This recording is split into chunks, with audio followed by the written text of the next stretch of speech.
there is a strange feeling that shows up before exhaustion, before burnout, before anxiety even finds a name. It's the quiet sense that something about the way you think, rest, and stop no longer feels normal. You pause, but the pause doesn't land. You rest, but the rest doesn't repair. You stop moving, yet your mind keeps standing guard, as if something important might happen the moment you look away. Nothing dramatic caused it. There was no single breaking point. No clear moment where things went wrong. It just started to feel off. As if the internal signals that once told you when enough was enough slowly faded, without asking for permission. And what makes this unsettling is not the discomfort itself. It's the confusion around it. Because from the outside, everything looks fine. Life is moving. Days are full. Time is occupied. Yet internally, there is a quiet disorientation. A sense that the mind no longer knows where to rest, when to stop, or how to recognize safety and stillness. This story is not about being broken. It's about why this feeling became common, and why it quietly replaced something that used to guide us without effort. Before anxiety had a label, before exhaustion was recognized, there was a quieter signal. A subtle internal shift that didn't announce itself as a problem, but as a confusion. A sense that something about the way thinking, pausing, and stopping worked no longer felt familiar. Not dramatic. Not urgent. Just quietly wrong. It wasn't pain. It wasn't fear. It was the absence of a clear internal response. The moment where the mind should have settled, but didn't. Where rest should have landed, but passed through without effect. A sensation that appeared without language, leaving only discomfort behind. That feeling is often ignored because it doesn't scream. It doesn't interrupt life. It simply lives underneath it, slowly shaping how the mind relates to silence, pauses, and stillness. When rest doesn't rest anymore. At some point, resting stopped feeling restorative. The body could be still, but the mind remained alert. Pauses became moments of tension rather than relief. Silence, instead of signaling safety, began to feel like exposure. Nothing external seemed wrong. The schedule allowed rest. Time was available. Yet the internal experience told a different story. A story where stopping felt unfinished, incomplete, or even irresponsible. This is where confusion deepens. Because rest was never supposed to feel like effort. It was meant to be automatic. Something the mind recognized without instruction. The original state of the mind. There was a time when the mind knew how to stop. Not because it was trained, but because the environment taught it naturally. The end of the day was visible. The boundary between effort and rest was clear. Silence had meaning. The mind didn't question pauses. It didn't interpret stillness as danger. Rest wasn't earned, it was expected. A natural transition, not a moral decision. This matters, because it removes blame. It shows that the current discomfort is not a personal flaw, but a learned response to a changed environment. How limits were learned.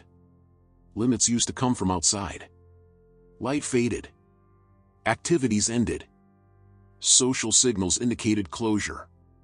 The mind learned when something was finished because the world confirmed it. Completion was tangible. There was a clear sense of enough. And once enough was reached, the nervous system stood down. When limits are visible, the mind doesn't need to stay alert. It trusts the boundary. The unannounced shift.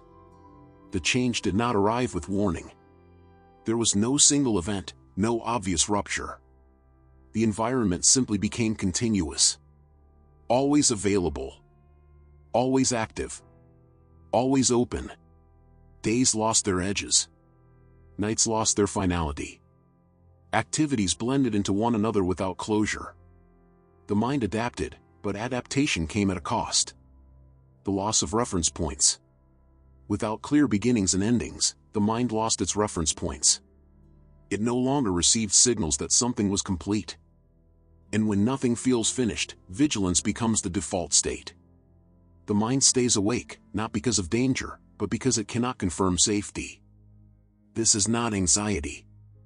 It is disorientation. when stopping feels wrong. In this state, stopping begins to feel inappropriate. Rest feels undeserved. Silence feels suspicious. The mind interprets stillness as absence of information, not safety. And absence of information becomes something to monitor. The problem is not that people rest less. It's that rest no longer communicates the message it once did. What was quietly removed? What disappeared was not time. It was closure. The small signals that told the nervous system it could stand down. Silence without closure becomes empty. And emptiness, when unrecognized, feels threatening. This is where the discomfort deepens. Modern confusion. The mind tries to compensate. It fills space. It stays occupied. It avoids pauses. Over time, constant activity starts to feel normal. Silence starts to feel abnormal. Not because it is harmful, but because it no longer has context. The myth of constant occupation. The modern narrative suggests that being occupied is healthy. That stillness is laziness. That pausing is unproductive. This narrative doesn't come from individuals. It comes from systems that function better when attention never fully disengages.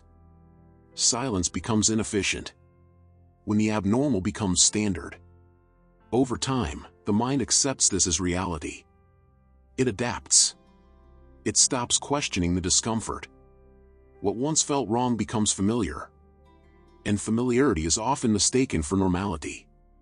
But adaptation does not equal balance. Reframing without fixing. This discomfort is not a failure. It is information. It suggests not that something is broken inside, but that the internal system is responding accurately to unclear signals. Understanding this removes shame. What this feeling really is. What feels abnormal is not the mind. It is the absence of reference. The mind is not malfunctioning. It is waiting for signals that no longer arrive. This changes how the discomfort should be understood. Philosophical. Perhaps the problem was never you. Perhaps what feels not normal is a response to a world that forgot how to end things. If this reflection resonated, you're not alone. And if you want to continue exploring these quiet shifts of the mind, consider subscribing. Understanding changes more than control ever could. Maybe what feels not normal isn't a flaw in your mind. Maybe it's a response to a world that quietly removed the signals that once told you when to stop. When nothing clearly ends, the mind stays awake. Not because it's anxious, but because it never received permission to stand down. What feels confusing today may not be a personal failure. It may be the cost of adapting to rhythms that no longer offer closure. And sometimes, understanding that shift changes more than trying to fix it. Maybe what feels not normal isn't a flaw in your mind. Maybe it's a response to a world that quietly removed the signals that once told you when to stop. When nothing clearly ends, the mind stays awake. Not because it's anxious, but because it never received permission to stand down. What feels confusing today may not be a personal failure. It may be the cost of adapting to rhythms that no longer offer closure.